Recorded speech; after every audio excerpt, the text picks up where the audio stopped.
조국 전 장관의 동생 조모 씨가 어제 구속 수감됐습니다. 먼저 영장 실질 심사를 받고 나오는 장면 잠시 보시겠습니다.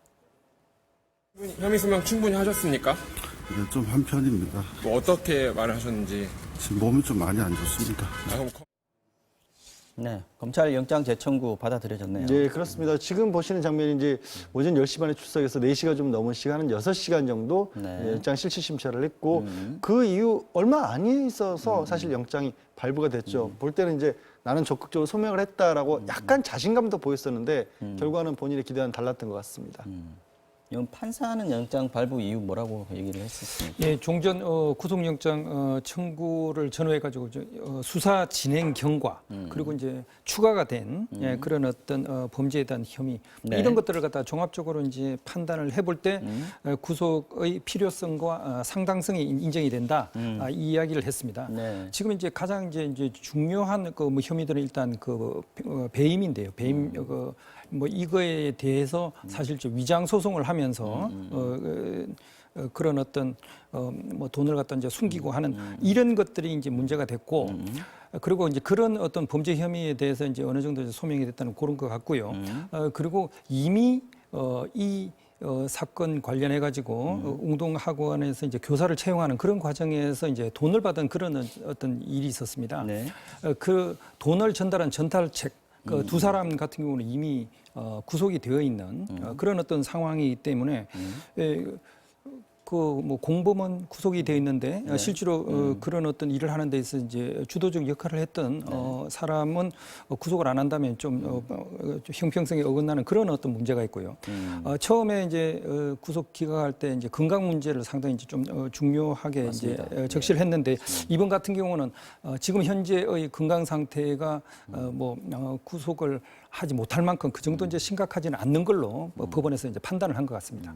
변호사님, 첫 번째는 기각이 됐었습니다. 근데 두 번째는 발부가 됐고요. 그 사이에 이제 검찰이 한 거는 혐의를 추가한 거인데 첫 번째와 두 번째와 달라진 게 뭐가 가장 크다고 보십니까? 글쎄요, 영장 발부 사유에서 수사에 변동이 있었다라고 하는데 저희가 이제 그 소명자를 볼 수가 없기 때문에 뭐가 달라지는지는 알 수가 없어요. 근데 다만 그냥 추가된 혐의만으로 봤었을 때는 영장이 발부가 될 만큼 크게 달라진 것 같지는 추가된 않거든요. 혐의 잠깐만 더 추가된 다시 한번 혐의가 설명해 뭐냐면 주십시오. 일단 허위 소송을 하는 과정에서 웅동학원에 본인이 사무국장으로 있으면서 이걸 이 허위 소송을 통해서 채무를 부담을 시켰기 때문에 이게 배임이 된다는 거고 또 그렇게 하는 과정에서 한국자산관리공사 캠코죠. 캠코가 가지고 원래 있는 채권이 채권, 있었는데. 채권인데 그걸 면탈하기 위해서 재산들을 또 허위 채권을 만들어냈고 그걸 또 이혼을 통해서 부인에게 준 부분도 있다 이런 것들이었거든요. 근데 이 생각해 보시면 제가 왜 이거가 새삼스럽게 구속 사유가 될까라고 한 게 피해자는 그럼 한국자산관리공사였고 이게 최근에 벌어진 일이 아니지 않습니까? 그러면 만약에 정말로 문제가 있다라는 게 명백하다면 그 이전에 사건화되는 게 당연했고 이 한국자산관리공사에서 고소를 해서 사건 진행을 했어야 왜 안 되는데 했느냐는 부분도 좀 왜 안 했는지 이제 와서 이게 얼마만큼이나 또 과거의 일이기 때문에 10년, 20년 가까이 지난 일이기 때문에 뭐 그 근원으로 시작하면 그렇게 될 수도 있고 두 번째는 이제 그나마 생각해 볼 수 있는 게 이 범인 도피를 시켰다는 부분들이 증거인멸과 직접적으로 연관이 될 수 있기 때문에 해외 도피를 지시했다. 네, 그런 부분들이 만약에 법원에서 봤을 때 그게 심각한 문제가 된다라고 봤을 수는 있습니다만 여전히 이제 뭐 저는 이제 가능하면 불구속 수사를 해야 된다는 그런 뭐 개인적인 소신을 가지고 있기 때문이다만 그게 사실이라고 할지라도 그건 과거의 증거인멸이고 재판 과정에서 향후의 증거인멸과는 또 별개의 사실이 될 수가 있지 않습니까? 그래서 이 첫 번째와 두 번째가 뭐가 얼마만큼 달라졌는지를 알 수가 없다는 게 지금으로서는 어떻게 영장 제도의 좀 난점 중에 하나가 아닌가. 그래서 그 부분도 좀 개혁을 하자라는 목소리도 있습니다. 사실. 건강 상태는 어떻게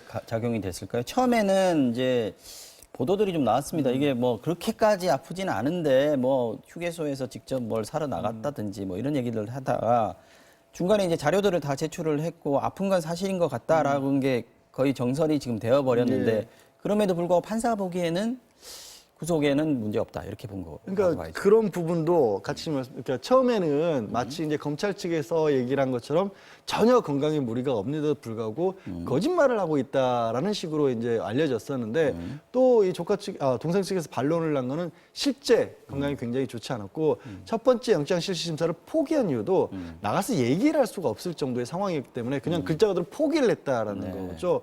그리고 지금도 그 상황에서 지금은 조금 나아졌지만 그때 본인이 받았던 어떤 건강과 관련된 부분에 대한 것도 포함을 해서 이번에 소명을 했다라고 했는데 이제 구속을 견딜 수 있느냐 없느냐를 떠나서 지금 정상적으로 움직일 수 없는 게 만약에 사실이라면 도주 우려라는 것도 생각해 보기 어려운 상황이잖아요. 그러니까 도주 우려는 없다고 볼 수도 있는 상황이라서 이게 뭐 아까 저 교수님 지적하신 것처럼 공범이 구속이 되는데 왜 구속이 안 되냐는 형평성 차원에서 본다라면 그 구속시키는 게 맞을 수도 있지만 이 사람만을 놓고 떼서 본다라면 과연 구속까지 필요했을까라는 생각도 또 들기도 합니다.